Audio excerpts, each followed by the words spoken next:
बर' कछारी अनसायगाव हायुं खुंथायखौ दुलाराय बर' फरायसा आफादनि 58थि बोसोरारि जथुम्मा नैबे टंलायाव खुंनाय जोंनि मानाव गिदिर चिफ मिनिस्टार बसुमतारी बिथांखौ हांख्रायदोंमोन। बिथाङा एसे लोमजानायखाय जोङो डेपुटि चिफ एक्जिकिउटिभ मेम्बार आरो आङो मासिगिरि हिसाबै जों बाहागो लादों। जों बेवहाय जोंखौबो हांख्रायखादोंब्लाबो जोङो चिफनि जानानैनो बेवहाय दङ, जोंनि काउन्सिलनि चिफनि जानानैनो दा जोङो बेवहाय फैनानै जाखिनि नुदों जे 2020 मायथाइनि 27 जानुवारि खालि जानाखि बर' गोजोन गोरोबथा बिटिआर एकर्ड, बे एकर्डनि गेजेरजों बर' कछारी अनसायगाव हायुं खुंथाया जोनोम जादोंमोन।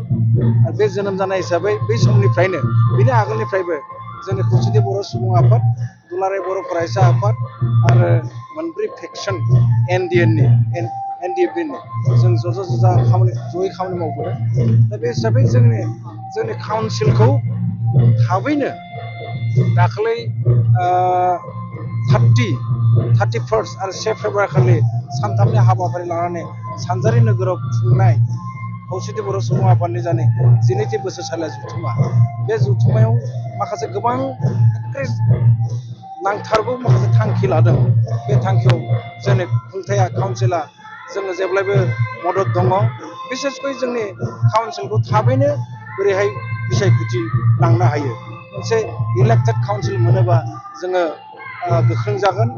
दा जोंनो थांनाय बोसोराव 15,59,00,000 जानाखि रां बावजा जों मोननो हादों।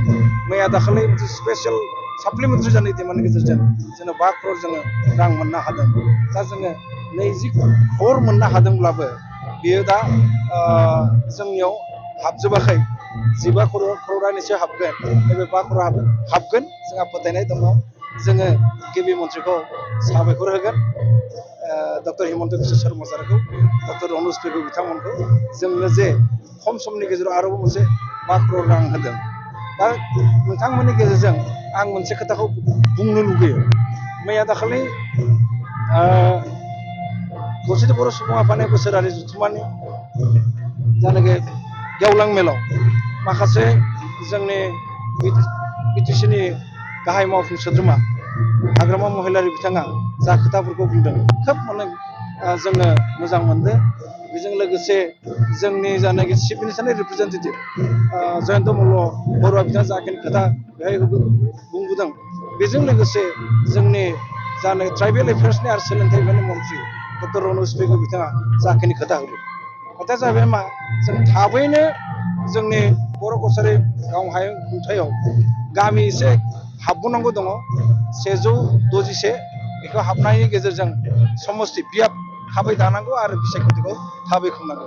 जोंनि मन्थ्रि बिथाङा होनदों, जोंनि डक्टर अनुज पेगु बिथाङा होनदों जे थाबैनो जों बिसायख'थिखौ खुंनो हायो नामा नाजानांगौ। बिथाङा होनदों जोंनि काउन्सिलखौ आरो आसामाव आन्डार स्टेट एक्टनि सिङाव जानो 10 गं काउन्सिल दङ, 7 गं काउन्सिलखौ बोरैहाय बबे सिडिउलाव लांनो हायो।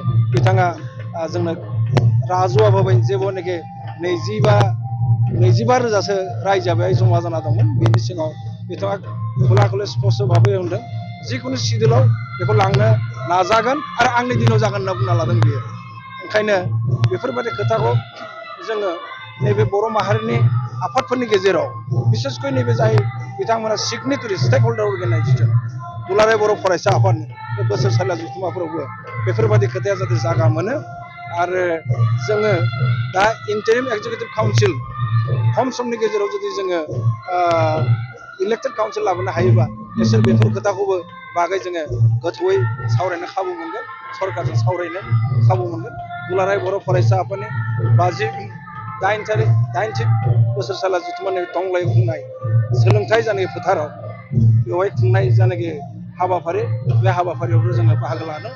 आरो निस्सय दुलाराय बर' फरायसा आफादा मोनसे सेंग्रा हान्जानि, सिक्षित हान्जानि मोनसे आफाद हिसाबै, जातिनि मोनसे सिनस्रि आफाद हिसाबै जोंनि बिसेसकै बिटिसि बा बिटिआरनि बायजोआव थानाय बर'फोरखौ बिथांमोना सोलोंथाइ बागै, जोंनि रांखान्थि, जोंनि जानाखि समाज बेबस्था बेजों लोगोसे राजखान्थियारि मोन्थायफोरखौ बोरैहाय मोननो हायो बिथांमोनाबो जोंजों निस्सय समानै जोंनि जिल्ला कमिटिफोरजों मिरु आफादजों बाहागो लागोन आं बेखौनो हास्थायो गोजोन्थों जोंनि काउन्सिला जिहेतुके बिजेपि दलनि सरकार दङ बा अथरिटि जोङो बिजेपि दला जेखौ थोनो जों बेखिनिखौनो फैगौ जानाखि आसाम आयेन आफादनि जानि बिसायख'थि बे बिसायख'थियाव जोङो बेबायदिनो बाहागो लागोन जोंहा खौसेथि बर' सुबुं आफाद दङ बेनिफ्राय गोबां बर' आफादफोर दङ बिथांमोनजों सावरायनानै जोङो बोरैहाय आवगायलांनो हायो निस्सय मोजांखौनो सिदांखौ लानो हागोन